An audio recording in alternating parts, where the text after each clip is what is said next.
Hi friends, எல்லாருக்கும் வணக்கம். இன்றைக்கி ஒரு இன்ட்ரெஸ்டிங்கான வீடியோ தான் பார்க்க போகிறோம்.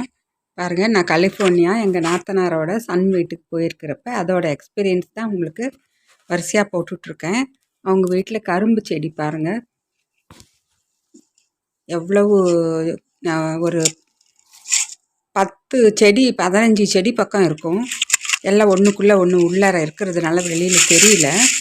நாங்கள் கரெக்டாக பொங்கல் டைமில் போனதுனால அந்த கரும்பை வச்சு அவங்க பூஜை செஞ்ச வீடியோ ஆல்ரெடி போட்டிருக்கேன். பூஜைக்காக வேண்டி அவங்க வெட்டினது, அப்புறம் ஃப்ரெண்ட்ஸுங்களுக்கெல்லாம் வெட்டி கொடுத்துட்டாங்க. இப்போ பார்க்குறது கற்பூரவள்ளி இலை, அதையும் பாருங்கள் போட்டிருக்காங்க. அப்புறம் இந்த அரைக்கீரை விதை போட்டு அரைக்கீரையும் இருக்குது. இப்போ பாருங்கள் கார்டனில் இப்போ நான் காமிச்சிட்ருக்கிறது கருவேப்பிலை செடி. கருவேப்பிலை செடி வந்து அவ்வளோ பெருசாக நல்லா மரமாக வளர்ந்துருக்கு. அந்த பக்கம் போனாலே நல்லா கருவேப்பிலை வாசனையாக இருக்கும்.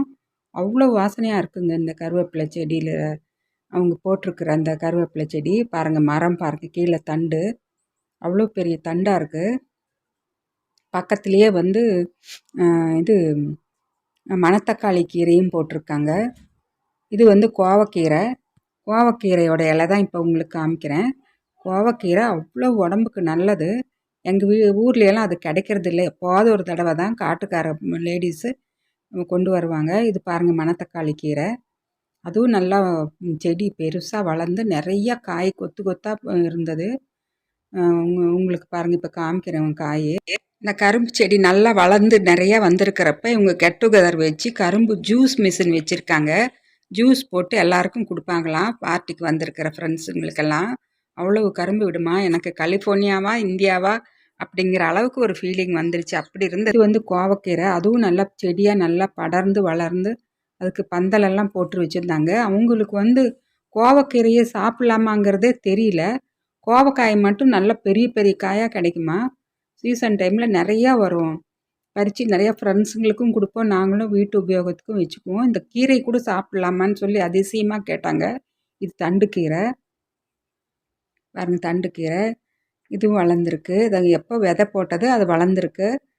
இது வந்து செடி வந்து நல்ல ஒரு பூ பூக்கும், அந்த மாதிரியான ஒரு குரோட்டன்ஸ் வகையை சேர்ந்தது.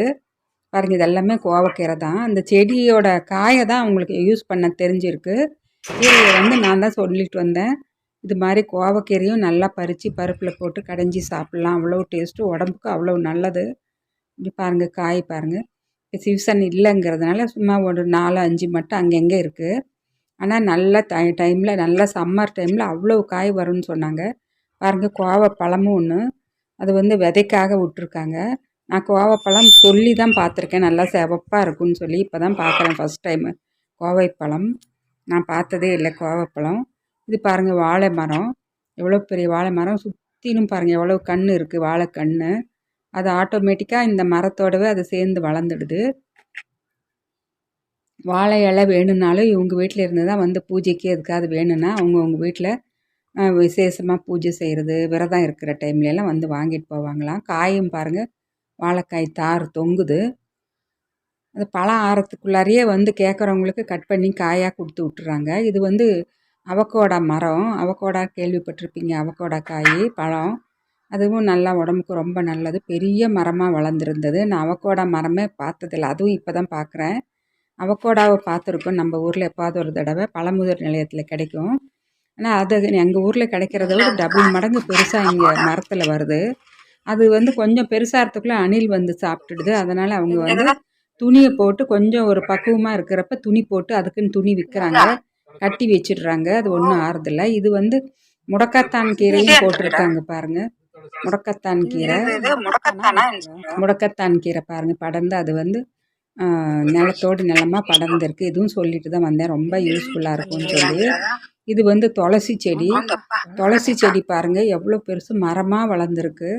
சும்மா அவங்க விதை தான் வாங்கி போட்டதான் அவ்வளோ பெருசு நல்லா வளர்ந்துருக்கு. எல்லாத்துக்கும் காரணம் அவங்க போடுற உரம்தான், ஆர்கானிக் உரந்தாங்க. காய்கறி கழிவுகள், அரிசி கழுவுற தண்ணி, புளிச்ச மோர் தண்ணி, அது மாதிரி அதெல்லாம் வாழைப்பழத்தூள் வந்து இங்கே வந்து அவங்க செடியில் வந்து மண்ணில் வந்து கொஞ்சம் குழி பண்ணி போட்டு வச்சிடுறாங்க. மற்றபடி அந்த இதெல்லாம் எருவெல்லாம் வாங்கிட்டு வந்து போடுறதும் இல்லை. கெமிக்கல் எருவும் போடுறதில்ல. துளசியும் அவ்வளோ நல்லா காரமாக நல்லா இருந்ததுங்க. துளசி செடி தான் நான் பார்த்துருக்கேன். இவ்வளோ பெரிய மரமாக பார்த்ததும் இல்லை. இது வந்து வல்லாரக்கீரை கீரை பாருங்கள். வல்லாரக்கீரையும் அவ்வளோ நிறையா கிடைச்சது. இது என்னான்னு தெரியலையேன்னு அவங்க போட்டோம், என்னான்னு தெரியல, செடி வந்திருக்குன்னு சொல்லி என்னை கேட்டாங்க. நான் தான் சொல்லிட்டு வந்தேன், அது வல்லாரக்கீரை. இதுவும் நீங்கள் சமைச்சு சாப்பிட்லாம், எப்படி சமைக்கிறதுங்கிறதெல்லாம் சொன்னேன். ரொம்ப ஆச்சரியமாக இருந்தது கலிஃபோர்னியாவில் இந்த அளவுக்கு அவங்க நம்ம இந்தியன் செடியெல்லாம் வளர்க்குறது. இந்த வீடியோ பிடிச்சிருந்தா லைக் பண்ணுங்கள். பாய்.